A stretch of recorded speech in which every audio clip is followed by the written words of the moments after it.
Dediyim sözlərə Allahı şahid tuturam. Kim qəlbindəkinə yalan danışaraq Allahı şahid tutarsa, küfr etmiş olar. Allahı şahid tuturam ki, keçən ilki Ərəfatda mən bugün olduğum kimi deyildim. Halbuki qarşıdakı Ərəfata hələ 4-5 gün var. Ərəfatda Allaha çoxlu dualar etdim. Özündən başqa haqq məbud olmayan Allaha and olsun ki, bu Ərəfat gəlməmiş, o duaların hamısı, demirəm 100%. Bəlkə bəzisi Allah qatında axirətlə bağlı qeybi işlərdir. Amma dünyada olanların hamısı gerçəkləşdi.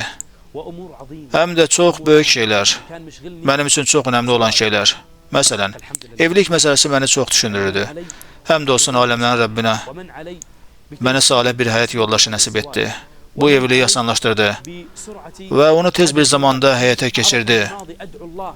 Keçən Ərəfatda belə dua edirəm, Ya Rəbb, bunu heç kim bilmirdi, amma Allah qəbul etdiyi üçün indi deyirəm, Ya Rəbb, mənə gecikdirmədən salih bir zövcə nəsib et.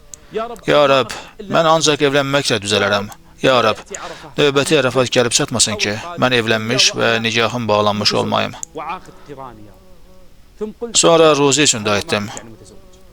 Mənim işim yox idi. Allaha and olsun ki, bir ay, 2 ay keçirdi, bəzən heç 100-200 riyal belə qazancım olmurdu. Bu mübarək günlərdə böyük Allaha and içirəm ki, nə bir gəlir mənbəyim vardı, nə də işim. Sonra Allah mənə ruzi verdi. Mənə iş nəsib etdi. Bugün artıq işim var, ticarətlə məşğul olam. Bütün bunlar Allahın mənə olan lütfü və Ərəfatda etdiyim duaların bərəkətidir. Hər dəfə bir istəyim gerçəkləşəndə Allah'a and olsun ki, dərhal o duaları xatırlayıram deyirəm. Bunlar vaxtilə Ərəfatda etdiyim dualardır.